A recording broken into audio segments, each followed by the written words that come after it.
sepanjang Bapak berkarir di TNI Angkatan Laut, mulai dari lulus taruna sampai sekarang mendapat kepercayaan sebagai Panglima, apa Pak yang pengalaman yang paling Bapak tidak bisa lupakan? Sebenarnya banyak sekali sih Pak. Ya, yang banyak paling, sekali. Yang paling mungkin kalau yang paling begitu karena ini masalah hidup dan matinya karir seseorang. Maksudnya karir seseorang itu salah satu yang paling saya berkesan adalah pada tahun 2010. Ya. 2010 saya diperintahkan untuk menjadi komandan upacara di istana pada 17 Agustus. Oh, 17 Agustus Pak ya? Betul, pagi harinya. Kemudian pengalaman yang sangat menarik dan mungkin belum pernah dialami oleh yang lainnya adalah bahwa kita pernah duduk dasar kedalaman 53 meter di bawahnya, di atasnya Bali, di bawahnya Madura sana, kita melaksanakan sholat Jumat. Kemudian yang keduanya adalah kita menyelam kedalaman 30 meter untuk melaksanakan sholat Idul Fitri. Oh, pernah juga Pak? Betul. Itu Bapak masih ingat kapal selamnya namanya apa waktu sholat Idul Fitri tahun 98 Pak? Itu tahun 98 itu masih ingat nama kapal selamnya itu? KRI Nanggala kalau setelah itu. Bukan, oh Nanggala 402 Nanggala 402, betul. Oh, gitu ya. Betul.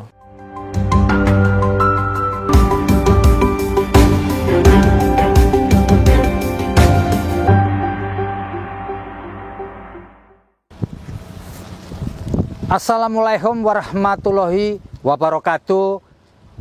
Salam damai sejahtera buat kita semua. Om Swastiastu, Namo Buddhaya, dan salam kebajikan. Bertemu lagi dengan saya, Feby Mahendra Putra, Direktur Pemberitaan Tribun Network.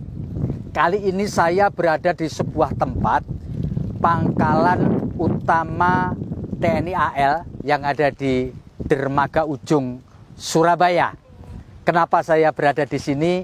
Karena saya akan bertemu dengan Panglima Komando Armada 2 TNI Angkatan Laut, Laksamana Muda TNI Iwan Isnurwanto.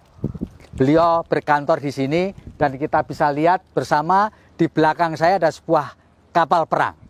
Nanti kita akan ngobrol dengan beliau mengenai bagaimana kita mengelola pertahanan kita, terutama pertahanan di laut, di wilayah kerja Komando Armada 2. Ayo kita bersama-sama bertemu dengan Laksamana Muda TNI Iwan Isnurwanto. Ayo kita.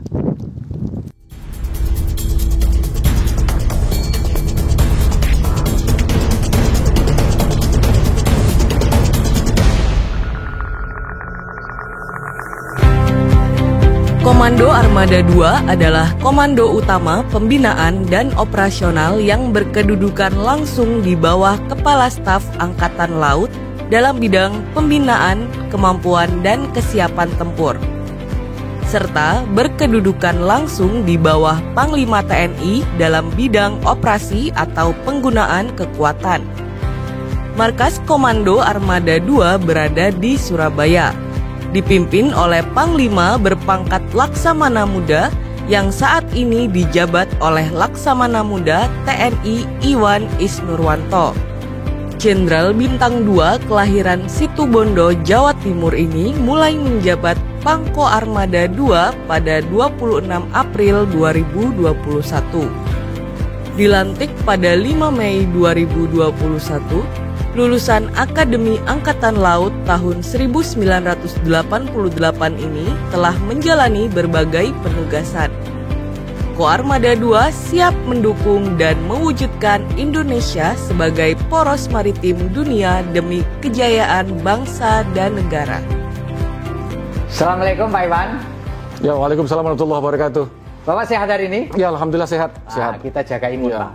Ya. Meskipun kita berada di tengah COVID-19 pandemi, kita pasti jaga imun. Yes. Ya. Harus setuju Pak ya? Setuju. Pak Iwan, sebagai Panglima Komando Armada 2, tentu punya tugas, ya Pak. Bapak bisa jelaskan nggak tugas Komando Armada 2 TNI Angkatan Laut kita ini? Terima kasih Mas Feby untuk pertanyaannya. Ini sekaligus juga memperkenalkan kepada seluruh khalayak, khususnya di Jawa Timur ini ya. Bagaimanakah Koarmada 2 dalam bertugas? Ya. Kalau kita meref pada organisasi tugas Koarmada 2, bahwa Koarmada 2 itu adalah sebagai Komando Utama Operasi yang di bawah langsung dari Panglima TNI dan juga Komando Utama Pembinaan yang berkedudukan di bawah dan bertanggung jawab kepada Kepala Staf Angkatan Laut.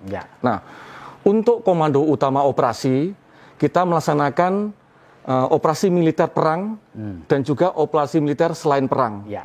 Selain itu, kita melaksanakan operasi laut sehari-hari dan juga operasi tempur yang gunanya adalah untuk pengendalian laut. Sehingga mengapa kita setiap hari kapal-kapal kita yang ada di Koarmada 2 ini terus berlayar walaupun situasi yang pandemi. Oh, jalan terus ya? Jalan terus, tidak berhenti. Kemudian yang ketiganya adalah kita melaksanakan proyeksi kekuatan ke darat melalui laut. Nah, itu semua adalah dalam rangka penegakan kedaulatan dan hukum di laut. Dan ini sesuai dengan kebijakan Panglima TNI. Jadi wilayahnya kalau boleh kita sebutkan Pak, jadi wilayah Armada 2 ini meliputi apa? Jawa Timur? Kalau wilayahnya Koarmada 2 di mana? Ini sebenarnya adalah kalau markasnya sendiri ada di Surabaya, Koarmada 2. Kemudian kita membawai gugus tempur laut, tempatnya di Surabaya ini sini. Kemudian komando gugus keamanan laut yang ada di Bitung. Bitung, Sulawesi Utara. Betul. Kemudian ada 5 pangkalan utama TNI Angkatan Laut. Lantamal 5 itu di Surabaya. Lantamal 6 itu ada di Makassar. Lantamal 7 ada di Kupang. Lantamal 8 ada di Manado. Dan Lantamal 13 ada di Tarakan. Oh, Tarakan, Kalimantan Utara. Betul. Jadi itulah. Jadi mulai dari Tegal, kalau di Jawanya Tegal ke timur sampai dengan Kupang. Perbatasan Kupang dengan Timor Leste, kemudian utaranya sebelah baratnya dari Ambon, ke utaranya sampai dengan Melonguani sana, Pak. Utara, terus kirinya itu sampai dengan Tarakan. Jadi itu tugasnya luas banget ya, Pak? Betul, luas sekali, betul. Apalagi itu laut semua, Pak ya? Betul. Nah, untuk melakukan tugas yang begitu strategis ini, Pak, ya, apa saja yang selama ini dilakukan oleh Koarmada 2 untuk menjaga wilayah kedaulatan kita ini, Pak? Tadi saya sampaikan adalah merupakan tugas untuk Komando Utama Operasi. Nah, sekarang masalah Komando Utama Pembinaan. Koarmada 2 ini melaksanakan pembinaan unsur-unsur yang ada di bawahnya, yaitu kesiapan operasi KRI, kemudian pasukan khusus laut, kemudian berkaitan dengan pangkalan-pangkalan juga. Kemudian pembinaan peperangan laut. Jadi kita setiap harinya melaksanakan kegiatan itu. Nah, sekarang masa-masa damai seperti begini, kita tugasnya adalah kalau misalnya tidak melaut, maka kita melaksanakan pembinaan kemampuan. Siapa? Kemampuan personil dalam pengawakan KRI-KRI. Jangan sampai ilmu-ilmu yang ada itu hilang. Jadi ya klasikal, kemudian praktek di kapal, nanti kemudian peperangan di kubil-kubil dan juga sarana-sarana latihan yang kita miliki. Nah, itulah. Dari pembinaan-pembinaan kekuatan tersebut, maka kita merasa pasti bahwa kesiapan operasional, kesiapsiagaan operasional yang dilaksanakan oleh Koarmada 2 ini, dan tentunya semua koarmada yang di bawahnya TNI Angkatan Laut, itu mampu melaksanakan tugas-tugas yang memang itu diembankan untuk Koarmada. Demikian. Pak Iwan, tantangannya apa? Kan sekarang memang betul Pak Iwan sebutkan kita tidak dalam kondisi perang dengan negara lain. Tetapi masih ada smuggling. Penyelundupan. Masih ada kegiatan-kegiatan misalkan adalah illegal fishing. Betul nggak Pak ya? Lalu kemudian ada tindakan ilegal dalam perdagangan manusia yang menggunakan laut. Sepanjang Bapak bertugas berada di Koarmada ini, tantangan yang terbesar apa Pak? Di antara yang saya sebutkan, smuggling kah, illegal fishing kah, pelanggaran wilayah kah, atau bagaimana Pak? Sesuai dengan tugas yang kami laksanakan bahwa Koarmada 2 ini berbatasan dengan 3 negara. Ya Pak ya? Yang pertama adalah Malaysia, yang keduanya adalah Filipina, dan yang ketiganya dengan Timor Leste. Australia di bawah jauh ke sana, betul. Kemudian dari tugas-tugas tersebut, memang selama ini kita melaksanakan ada 2 kegiatan yang berhubungan dengan perbatasan tersebut, yaitu adalah untuk tugas operasi pengamanan terbatas. Perbatasan maksudnya begitu. Jadi kita dengan Malaysia, kita dengan Filipina. Nah, dengan Filipina ini yang berhubungannya dengan kemarin kalau kita melihat Abu Sayyaf dan lain-lainnya seperti betul, Pak. Itu kita laksanakan di sana. Terorisme, Pak, terorisme. Kemudian kalau dengan Malaysia, dengan Filipina, itu kita ada patroli terkoordinasi. Indo-Malvi, Indonesia, Malaysia, Filipina, kemudian juga Filipina, Indonesia, itulah tugas-tugas yang kita laksanakan selama ini. Nah, berkaitan dengan tadi kejahatan-kejahatan, ada transnational crime. Ya. Sesuai dengan pasal 88 UNCLOS, bahwa berkaitan dengan transnational crime seperti perompakan di laut, pembajakan, dan lain-lainnya itu bukan hanya tugas Angkatan Laut saja, tapi seluruhnya yang mengetahui harus melawan bersama-sama. Nah, itu yang kita laksanakan. Sehingga kalau armada misalnya menemukan hal tersebut, tidak hanya misalnya kapalnya, tetapi kalau misalnya pesawat mengetahui, maka pesawat tersebut akan menginformasikan kepada kapal yang terdekat, sehingga kapal yang terdekat tersebut langsung menindaklanjuti untuk melaksanakan. Nah, kemudian bagaimana selama ini yang paling berat kita menghadapinya adalah kalau misalnya, karena lautnya kan luas, betul sekali. Luas sekali, sedangkan kapal kita tidak seluruhnya mengcover wilayah yang ada. Nah, kalau misalnya ada kejahatan di salah satu tempat, lokus deliktinya di mana, sedangkan kapal itu saat itu kita tidak ada di sana, maka kita harus segera menggerakkan unsur-unsur mana, kapal-kapal mana yang terdekat untuk bisa ke sana. Sebenarnya itulah yang istilahnya yang harus kita selesaikan dengan cepat begitu. Ya, Pak. Pak Iwan, sepanjang Bapak ketahui, sebenarnya di wilayah kerja Komando Armada 2 ini, Pak. Titik kosongnya ada di mana, Pak? Titik yang biasa dipakai orang untuk melakukan tindakan kejahatan, entah itu smuggling, entah itu illegal fishing, entah itu pembajakan, entah terorisme. Apakah di wilayah sekitar Kalimantan Utara kita ini yang berbatasan dengan Filipina dan Malaysia, Pak? Iya. Sebenarnya kalau hal-hal yang tersebut itu biasanya selama ini yang kami dapati adalah khususnya yang berbatasan dengan negara-negara. Karena disitulah tempat-tempat yang memberikan kemudahan mereka untuk bergerak. Sehingga kemarin jajaran kami di pangkalan kami melaksanakan penangkapan terhadap orang-orang yang membawa narkotika. Oh iya, betul, Pak ya. Nah, gitu. ya, Contohnya Pak, misalnya. Jadi contohnya yang di mana? Di Tarakan. Nah, begitu. Itu juga demikian. Tidak menutup kemungkinan juga yang ada dari Filipina menuju ke Sulawesi Utara. Nah, itu. Gitu. Jadi narkoba menjadi satu Pak, entry point betul, juga entry kita point ini juga. kan ya, Pak. Iya, betul. Pak Iwan, kebetulan memang sejak 1 tahun lebih belakangan ini di seluruh dunia, ya, bukan hanya di Indonesia, kita mengalami pandemi COVID-19. Betul. Bahkan pada saat ini konon mencapai second wave atau gelombang kedua. Nah, di satu sisi TNI AL kan tentu tadi seperti Bapak sebutkan harus gerak kan. Betul. Gimana Pak menjaga supaya personil kita itu tetap dalam kondisi sehat meskipun mereka harus tetap berpatroli, harus tetap berkegiatan untuk menjaga kedaulatan kita termasuk tupoksi dari Ko Armada 2 itu, Pak Iwan. Terima kasih Mas Fevi. Berarti ini berkaitan dengan pandemi saat ini kah? Betul. Berkaitan COVID? Ya. Sesuai dengan perintah dari Bapak Kasal yang sebenarnya adalah merupakan jabaran dari perintah Presiden kepada Panglima TNI, Kapolri dan juga Kementerian Lembaga. Dari perintah-perintah tersebut, maka Kepala Staf Angkatan Laut Bapak Kasal memerintahkan kepada jajaran di bawahnya, seluruhnya jajaran di bawahnya Angkatan Laut, semua melaksanakan untuk segera melaksanakan penanggulangan bencana ini bersama-sama. Tidak hanya Angkatan Laut sendiri, tapi bekerja bersama-sama. Nah, apa yang dilaksanakan? Bahwa kalau sebelum bulan Juni lah, sebelum tanggal 23 Juni, kalau sebelum-sebelumnya itu kita melaksanakan penegakan untuk penggunaan 3M. Masker, mencuci tangan, kemudian menjaga jarak, selama ini kita melaksanakan. Nah, sejak saat Juni itu ada vaksinasi, maka Bapak Kasal secara masif melaksanakan di jajarannya, jajaran Angkatan Laut, seluruh armada, seluruh kotama-kotama untuk masif melaksanakan percepatan untuk penanggulangan COVID ini. Bagaimana caranya? Yaitu membantu pemerintah dalam rangka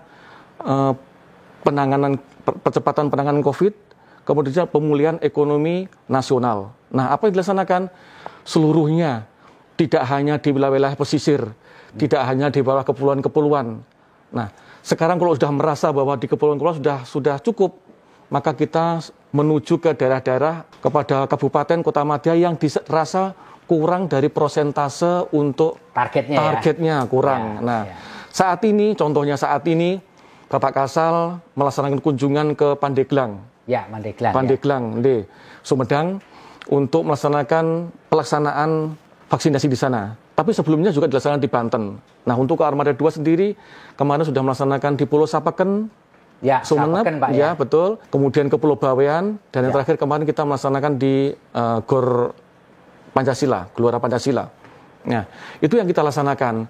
Tetapi juga Bapak Kasal sudah memerintahkan kepada kita semuanya, khususnya dalam rangka penyiapan rumah sakit lapangan. Rumah sakit lapangan yang untuk digunakan sebagai tempat isolasi mandiri.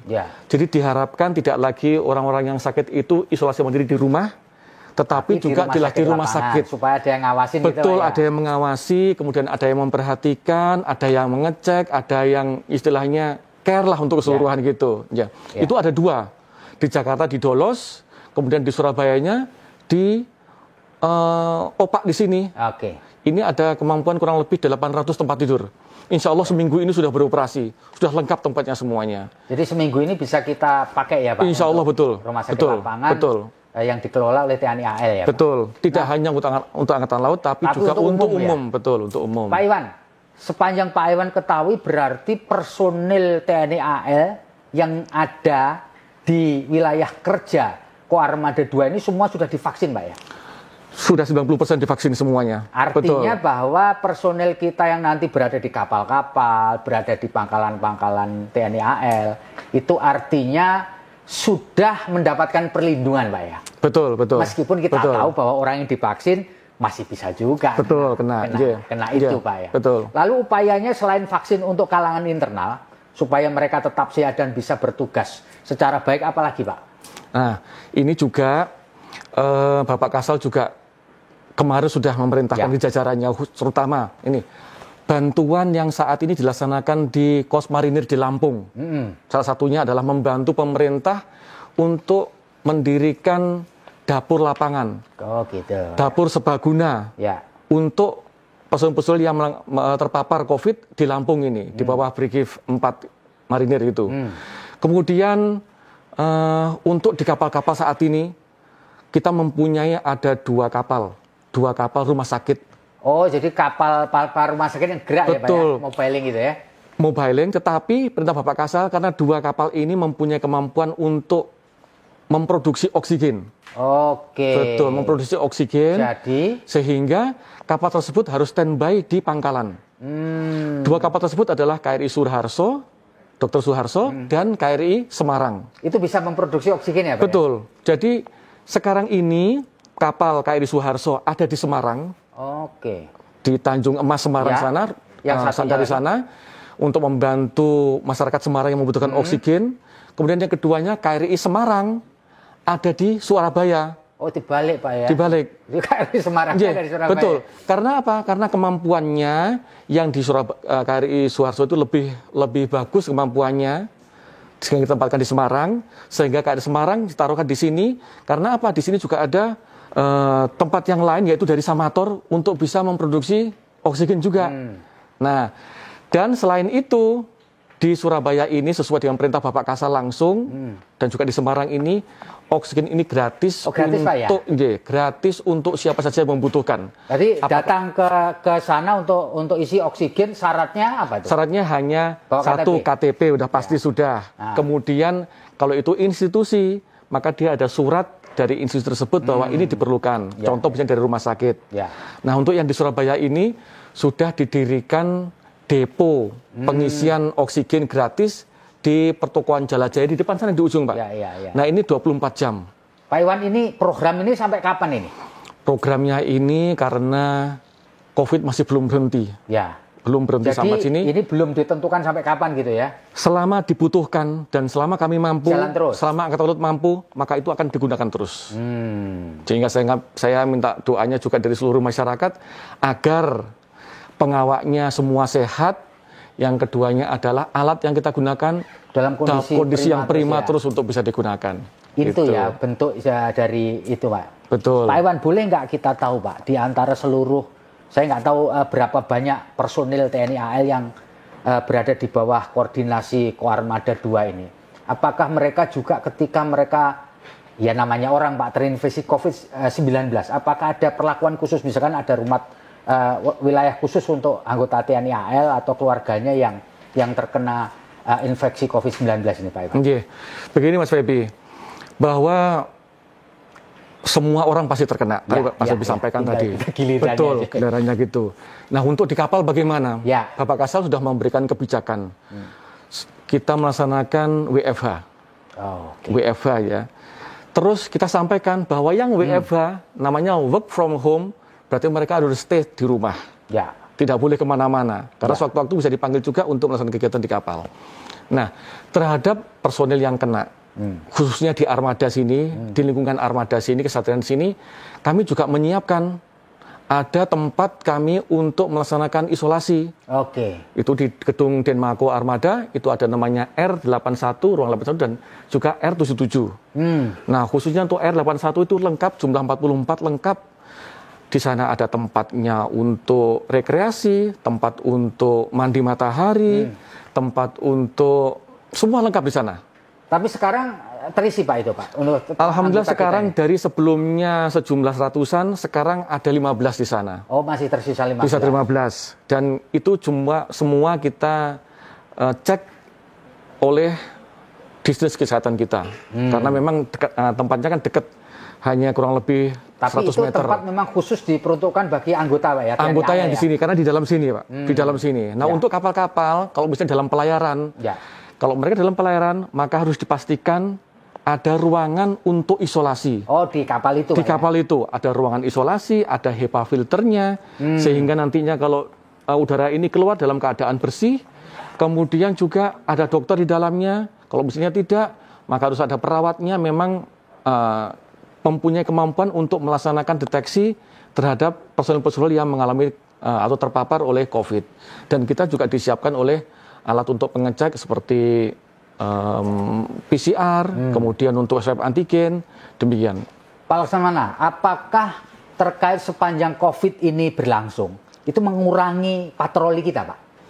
Mengurangi frekuensi dan jumlah? Tidak ya Pak? Tidak, hanya, nah, ini kebijakan Bapak Kasal yang sangat sense of crisis-nya memang betul-betul bagus. Beliaunya menyampaikan demikian. Dan sudah dilaksanakan ini. Contoh, satu operasi yang keluar negeri, ini yang seharusnya mendapat undangan dari pemerintah Rusia. Salah satu kapal perang kita untuk melaksanakan kegiatan di Vladivostok, itu dibatalkan. Karena ini ya, karena COVID, pandemi juga, betul, sehingga anggaran digunakan untuk refocusing untuk kegiatan melawan COVID. Yang keduanya, KRI Bima Suci, kapal layar kebanggaan kita, yang membawa taruna kurang lebih 112 taruna dengan personil seluruhannya kurang lebih 226, yang seharusnya belayar ke luar negeri sampai Korea, Jepang, kemudian ke Vladivostok juga muter. Ini dirubah dari beliaunya, dilaksanakan di dalam negeri. Oke, jadi tidak pergi keluar ya Pak? Betul, sehingga anggaran yang ada itu digunakan untuk refocusing, melawan COVID ini. Kemudian latihan puncak TNI AL, Armada Jaya. Nah, ini seharusnya inilah merupakan tolak ukur bagaimanakah keberhasilan pembinaan unsur-unsur yang ada di personil dan juga unsur-unsur yang ada di TNI AL ini terlihat. Nah, tapi dengan adanya COVID ini, beliaunya memberikan kebijakan dan perintah untuk AJ atau Armada Jaya ini dibatalkan. Harusnya kapan Pak Armada Jaya? Bulan Juni kemarin dilaksanakan, 2021 ini dilaksanakan, tetapi dari beliaunya diputuskan untuk nggak dilaksanakan. Jadi nggak jadi dilaksanakan. Betul, dan kita hanya melaksanakan kegiatan untuk internal Angkatan Laut yang hubungannya adalah untuk meningkatkan kemampuan tempur. Gitu. Pak Iwan, untuk men-tracing, kita kan tidak tahu ya siapa kena siapa. Bagaimana upaya Koarmada 2 untuk men-tracing, terutama anggota? Apakah secara berkala mereka di swab antigen atau bagaimana Pak ini? Betul, bahwa sesuai dengan aturan sebenarnya seperti PPKM darurat begitu, maka kalau misalnya ada satu orang, contoh misalnya dalam ruangan ini ada satu orang yang kena, maka nantinya kita akan tracing mereka dengan siapakah mereka berinteraksi. Minimal satu orang 15 orang untuk di tracingnya semuanya. Sehingga nanti semua itu akan dilaksanakan swab antigen, dicek semuanya, terutama juga keluarganya. Dari situlah nanti kita akan mengetahui sampai sejauh mana penyebaran yang ada. Tapi di kapal-kapal perang kita ini tracingnya dilakukan secara kontinu berkala atau tergantung kasusnya, Pak? Nah, begini, sama juga di kesatrian, di gedung-gedung begitu, kalau di kapal salah satu ada yang kena. Maka dia langsung diistirahatkan, diisomankan di tempat yang kita tentukan tadi, sampaikan tadi itu di Denmarko, dan yang lain-lainnya kita laksanakan swab. Antigen, betul, antigen. Kalau misalnya swab antigen masih kok ada gejalanya, nggak yakin, kita PCR. Betul, kita PCR. Nah, contoh adalah kemarin pada saat KRI Bima Suci akan berlayar, mereka dikarantina selama kurang lebih 2 mingguan. Gitu ya, Pak ya. Tujuannya adalah jangan sampai interaksi dengan orang lain karena dia akan melaksanakan pelayaran yang lama. Terus kalau misalnya dia terkena, bahaya. Alhamdulillah selama 2 minggu itu mereka dalam keadaan sehat sehingga sampai sekarang pelayaran tidak ada laporan berkaitan dengan terpaparnya COVID. Gitu. Jadi bisa diambil kesimpulan, Pak ya, Pak Iwan, selama proses pandemi ini praktis sebenarnya latihan perang ditiadakan ya, Pak? Tetap dilaksanakan. Oh, latihan perang tetap? Tetap dilaksanakan, karena memang, makanya tadi saya sampaikan, ada operasi laut sehari-hari, juga ada operasi tempur. Nah, kita melaksanakan terus kegiatan terus. Tapi tujuannya adalah itu. Tujuannya adalah untuk kita agar tetap kemampuan kita akan tetap terasah, begitu, sehingga sewaktu-waktu kalau diperlukan, kita masih bisa menggunakannya dengan baik. Gitu. Pak Iwan, saya dengar Bapak ini gelarnya ditambah LC, benar nggak, Pak? Bukan. COVID-19. Betul. Betul ya, Pak? Betul. Bapak menjadi LC kapan itu, Pak? Lulusan COVID-19. Jadi yang pertama saat itu saya waktu di Seskual. Oh, di Seskual. Jadi almarhumah ibu mertua kan meninggal di Bojonegoro. Kami pulang karena memang ibu tidak karena COVID, sehingga kami pulang. Tetapi pas kembalinya ke Jakarta, kami tidak mengetahui kalau kami terkena. Saya sendiri saat itu, di saat itu saya sendiri. Kemudian setelah lulus dari sana, kemudian di Surabaya di sini.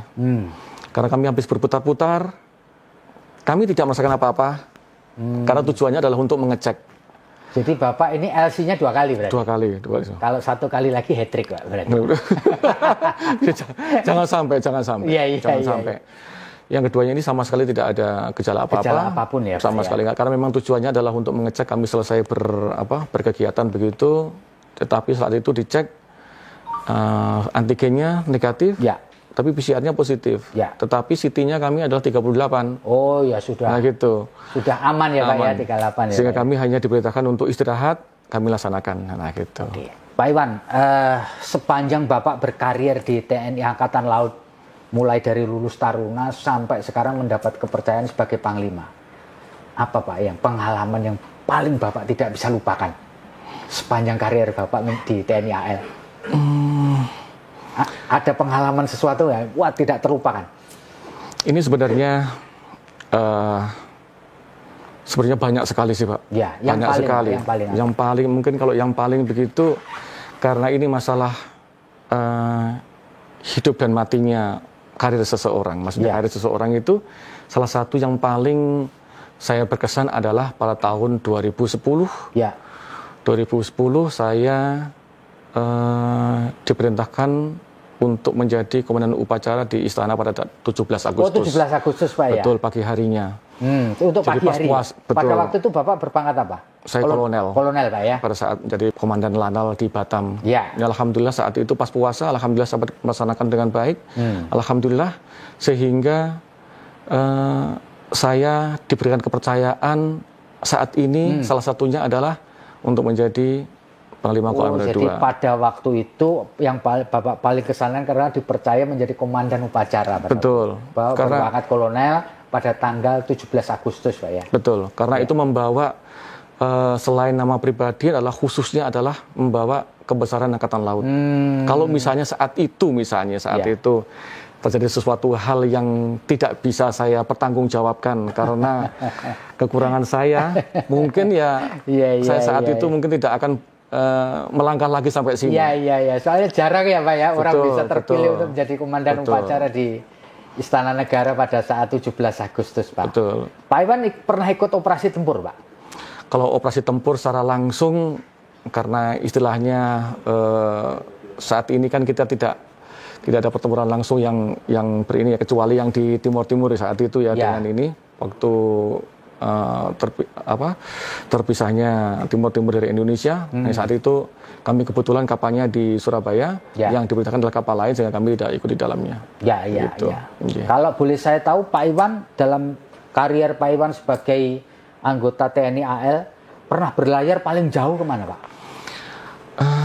Kalau pelayar paling jauh, kalau berputar nih Pak ya. Kalau berputar tahun 2000 saya mengikuti pelayaran KRI Dewa Ruci sebagai Palaksa KRI Dewa Ruci untuk SEAL 2000. Jadi mulai dari itu kurang lebih 10 bulan kegiatannya, betul. Itu mulai dari Surabaya, kemudian ke Sorong, kemudian ke Kwajalein, Marshall Island, kemudian ke Hawaii, San Francisco, Acapulco, Meksiko, terusan Panama, kemudian Miami, kemudian Baltimore, New York, Boston, kemudian muter lagi kembali ke Surabaya. Pak, ketika Bapak mengikuti pelayaran yang begitu panjang, yang Bapak rasakan apa Pak? Bosenkah, kangenkah atau apa Pak?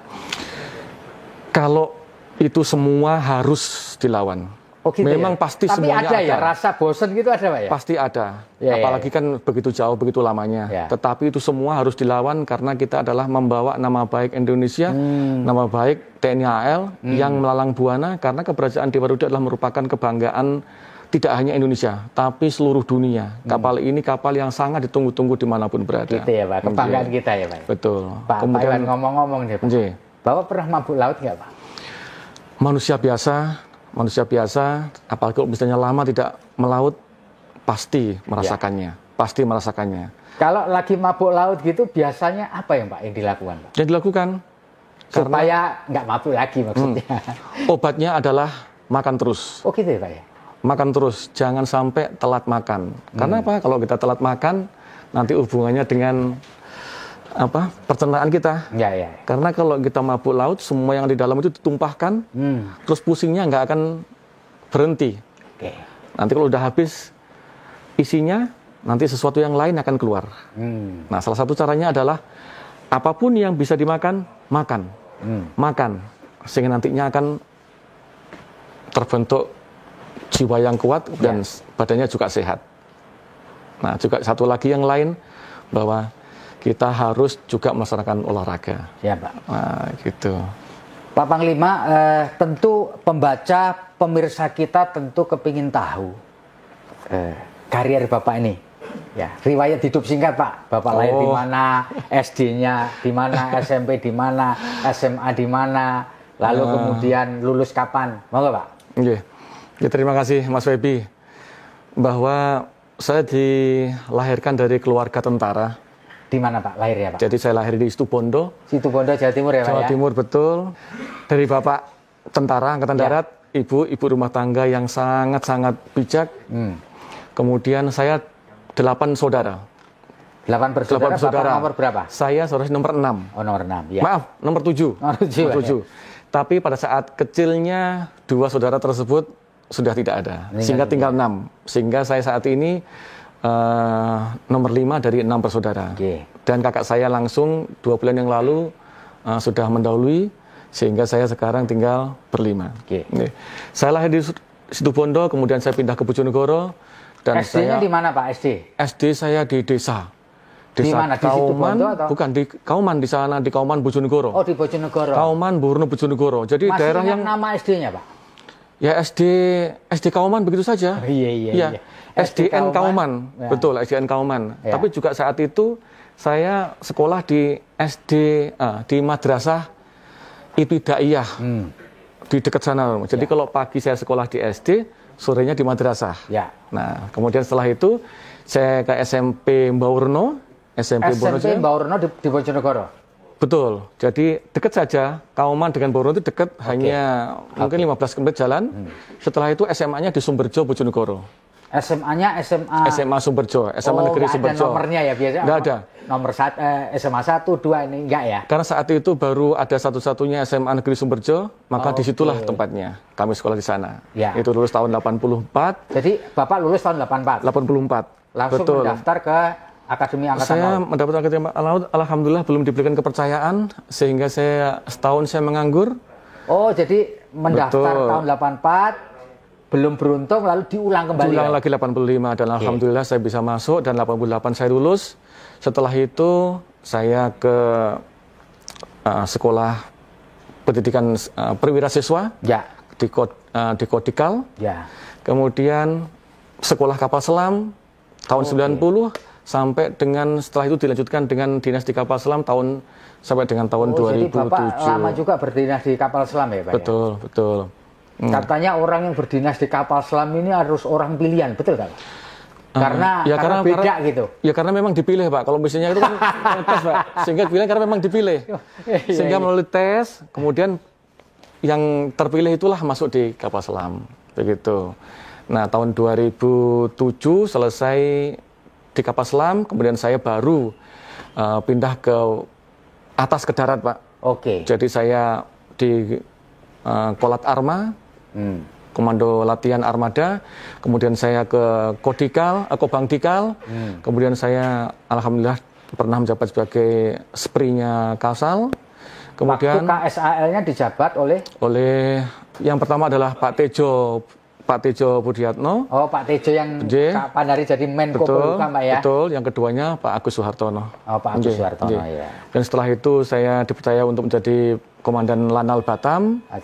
Kemudian sekolah, kembali lagi ke kapal selam sebagai Komandan Satuan Kapal Selam. Kemudian setelah itu diperintahkan untuk Lemhanas di Cina. Oh, Lemhanas ya. Betul. Dan kembalinya saya menjadi Kepala Staf Guspurla. Setelah itu saya diperintahkan untuk menjadi Komandan Satgas Pengadaan Kapal Selam di Korea. Sekaligus juga menjadi Perwira Sahli Soskumdang di Mabesal. Selesai tahun 2018, kemudian saya menjabat sebagai Direktur Doktrin di Kodiklat TNI di Serpong. Kemudian menjadi Komandan Guskamla di Bitung. Setelah itu kami diperintahkan untuk menjabat sebagai Kepala Staf Koarmada 2 di Surabaya ini. Kemudian pindah ke Komandan Seskual. Ya. Dan alhamdulillah saya terima kasih kepada Bapak Kasal, kemudian saya diberi kepercayaan untuk menjadi Panglima Koarmada 2 sampai saat ini. Pak Iwan, selama bertugas di kapal selam, kan nggak kelihatan apa-apa nih Pak ya. Itu pengalaman yang paling menarik apa Pak? Bertugas di kapal selam. Kalau di kapal biasa kan enak Pak, bisa lihat laut, bisa lihat luar gitu ya. Saya nggak bisa bayangin sih betapa, kayak apa bayanginnya bertugas di kapal selam nih Pak Iwan. Iya. Ya memang betul, di kapal selam itu nggak bisa melihat apa-apa. Ya. Bisa melihatnya hanya di dalam dengan orang-orang yang ada. Ya. Kita anggap sebagai keluarga dekat, sehingga kita kenal betul mereka sebagai keluarga. Kemudian pengalaman yang sangat menarik dan mungkin belum pernah dialami oleh yang lainnya adalah bahwa kita pernah duduk dasar kedalaman 53 meter di bawahnya, di atasnya Bali, di bawahnya Madura sana. Kita melaksanakan sholat Jumat. Oh gitu ya Pak ya? Kita melaksanakan sholat Jumat. Kemudian yang keduanya adalah kita menyelam kedalaman 30 meter untuk melaksanakan sholat Idul Fitri. Oh pernah juga Pak? Betul. Itu Bapak ingat tahun berapa itu Pak? Kalau nyelam untuk sholat Idul Fitri. Kalau sholat Idul Fitri itu mungkin tahun 98-an mungkin ya. Begitu ya, tahun lama sekali ya. Lama sekali. Kemudian kalau yang di waktu itu Bapak masih ingat kapal selamnya namanya apa waktu sholat Idul Fitri tahun 98? Itu tahun 98 itu masih ingat nama kapal selamnya itu? KRI Nanggala setelah itu. Bukan, Nanggala 402 Nanggala 402, betul. Oh, gitu ya. Betul. Jadi sholat di kedalaman 30 meter untuk sholat ya. Di sebelah baratnya Sumatera. Oh, sebelah baratnya Sumatera. Betul. Jadi kalau halunya itu saat ke utara. Nah, kita utara, begitu pas sholat, halunya dibelokkan menuju ke halu 270 sehingga ke barat arahnya. Begitu. Pada saat itu Bapak jadi komandan kapal di kapal itu? Belum, masih kecil. Oh, masih kecil. Masih kecil. Masih kecil. Saya jadi komandan kapal baru tahun 2002. Tahun 2002. Pak Iwan, sekarang Bapak dikaruniai berapa orang putra-putri, Pak? Alhamdulillah, saya mempunyai anak, dua-duanya jagoan, Pak. Oh, dua-duanya jagoan laki-laki. Yang pertama sekarang di bangku kuliah Universitas Ubaya Surabaya semester 8. Sekarang lagi menyelesaikan skripsinya, mengambil hukum. Kemudian yang keduanya kelas 3 SMP di Sidoarjo. Tapi nanti di antara mereka yang pasti yang nomor satu nggak mungkin jadi anggota TNI ya, Pak ya? Bisa saja ya? Bisa saja. Jalur saja. Nah, ini di antara mereka ada yang tertarik untuk ngikuti jejak Pak Kayaknya Iwan? mungkin yang keduanya kayaknya, Pak. Gitu ya, Pak ya? Tapi yang prinsipnya adalah saya dengan istri saya menyerahkan kepada mereka. Karena mereka lah nanti akan mengalaminya. Terus yang pertama kayaknya kok pengen masuk nantinya juga setelah lulusnya gitu. Pak Iwan, boleh dong Bapak memberikan closing statement, berhubung Bapak ini sudah 2 kali mendapatkan predikat lulusan COVID dan juga sebagai anggota TNI AL yang dalam konteks ini mendapatkan amanah dari pemerintah untuk ikut membantu penyediaan oksigen lah, vaksinasi, juga menegakkan protokol kesehatan. Monggo Pak, kalau ingin memberikan closing statement kepada pembaca kita. Terima kasih Mas Febi, kepada seluruh pembaca dan juga nantinya yang melihat bagaimana kami berkomunikasi masalah COVID pagi hari ini, bahwa untuk Angkatan Laut, TNI Angkatan Laut melalui perintah Bapak Kasal sampai sekarang, sampai nantinya tidak berhenti-hentinya untuk selalu berkontribusi membantu pemerintah dalam rangka penanganan COVID ini.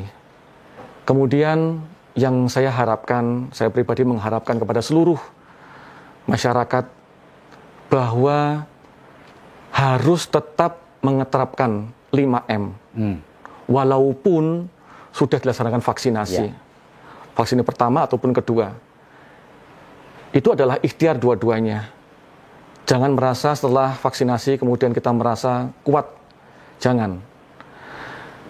5M, memakai masker, menjaga jarak, kemudian mencuci tangan, membatasi interaksi, dan membatasi mobilitas. Itu adalah merupakan salah satu cara yang paling efektif untuk kita jangan sampai terpapar dari COVID. Kemudian banyak orang-orang di luar sana yang mungkin tidak senang dengan adanya keberhasilan vaksinasi ini. Sehingga mereka mendengungkan ataupun mengeluarkan ataupun mendistribusi hoax-hoax yang isinya adalah menyampaikan vaksinasi itu haram. Vaksinasi tidak halal. Vaksinasi membawa dampak yang negatif. Itu semua salah.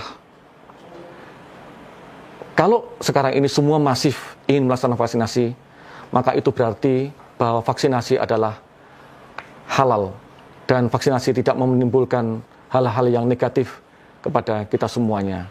Untuk itu, saya menghimbau sekali lagi, marilah bersama-sama yang belum melaksanakan vaksin untuk segera melaksanakan vaksin dimanapun tempat yang menyediakan fasilitas untuk itu. Dan jangan lupa, dimanapun tempat, kedepankan protokol kesehatan dengan 5M. Menggunakan masker, mencuci tangan, menjaga jarak, membatasi interaksi dengan yang lainnya, dan juga membatasi mobilitas. Semoga kita semuanya senantiasa diberikan kesehatan dan juga keselamatan oleh Allah SWT, sehingga nantinya kita terbebas dari COVID-19. Dengan vaksinasi, berarti kita akan membentuk imun, membentuk kekebalan di tubuh kita untuk mampu melawan COVID-19. Sekali lagi, semoga kita semua segera dibebaskan dari COVID di bumi kita ini. Amin, amin. Terima kasih. Terima kasih Pak Panglima Komando Armada 2 atas ngobrol kita, Pak. Ini luar biasa ini menurut saya, Pak. Jadi kita banyak mendapatkan insight dari Bapak, dan tentu kita berharap apa yang disampaikan Bapak bisa dilaksanakan, bisa didengarkan oleh masyarakat di luar sana. Demikian para Tribuners, ngobrol kita dengan Panglima Komando Armada 2 yang bermarkas di Surabaya, Laksamana Muda TNI Iwan Isnurwanto. Saya Feby Mahendra, undur diri, kita akan bertemu lagi lewat wawancara berikutnya. Assalamualaikum warahmatullahi wabarakatuh. Waalaikumsalam warahmatullahi wabarakatuh. Om Santi Santi Om, Namo Buddhaya, salam kebajikan dan salam sehat. Salam sehat.